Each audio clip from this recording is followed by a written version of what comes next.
Welcome to ANS Solver question 1 of this paper. So for part A1, they are asking you to translate shape t by the vector -1 and 6. So the number that is above tells you how much the shape moves to the left or the right, and the number that is below tells you how much the shape moves either up or down.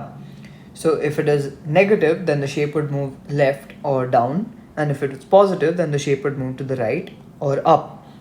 So in the above number, that is -1, that shows that the shape moves 1 unit to the left, so over here, and 6 indicates that the shape would move 6 units up, so that would be right here. So therefore we can you can draw your shape again. When you draw the shape, you use a pencil and a ruler to draw the shape. So this would be the shape after the translation with the vector -1 and 6. So they've asked us to label the shape as A, so we will do that. Now they are telling us to rotate the shape T about the point 5,3 through 180 degrees.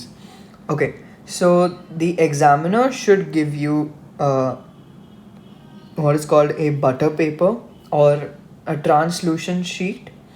So what you do is you place that translucent sheet on the graph and you mark the point 5,3 like this on your translucent sheet, and you trace the shape T, that is with a pencil on the butter paper or the translucent sheet, and you rotate your butter paper 180 degrees. Now you will know that your butter paper is rotated 180 degrees when this shape becomes, so it will first become like this. So this shows that it's rotated 90 degrees, and then when it becomes like this, it will show that it's rotated 180 degrees. So when it reaches this form, then it's rotated 180 degrees. And then you know where the shape T lies after a rotation of 180 degrees.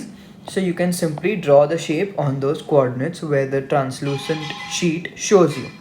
So after you do this, your shape should come at the coordinates 5,3, that is right here, 6,3, that is here, 8,5, that is here, and 5,5, that is here.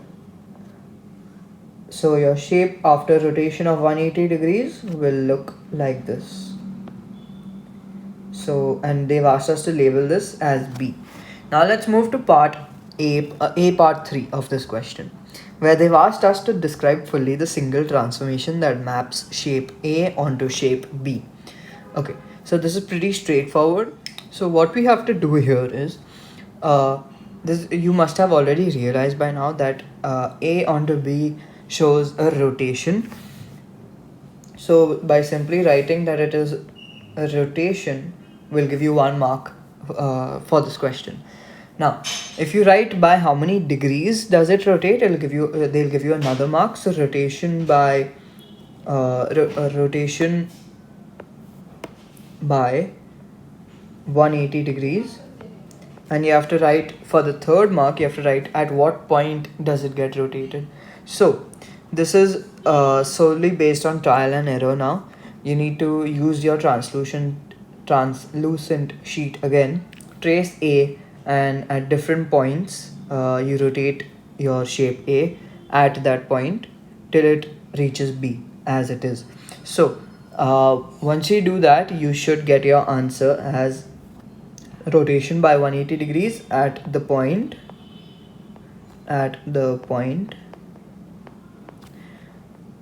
4.5, my bad, 4.5 comma 6. So therefore this will be your final answer for part A3. Now let's move on to part B1, where they are asking you to reflect the shape T and the line y equals x. So your first step to solving this should be drawing the line y equals x. That would be like this.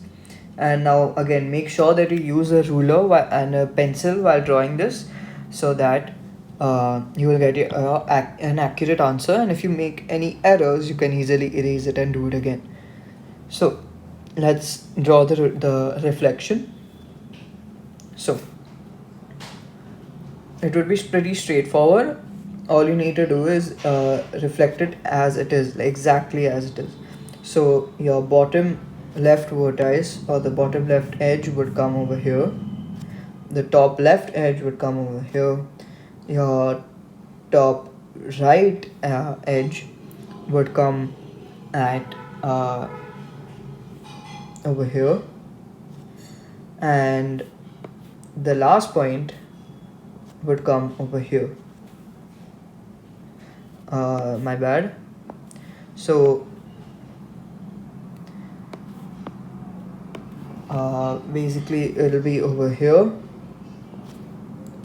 over here, over here, and the last point will be over here. Yeah, as I drew before. So now all you need to do is join the dots.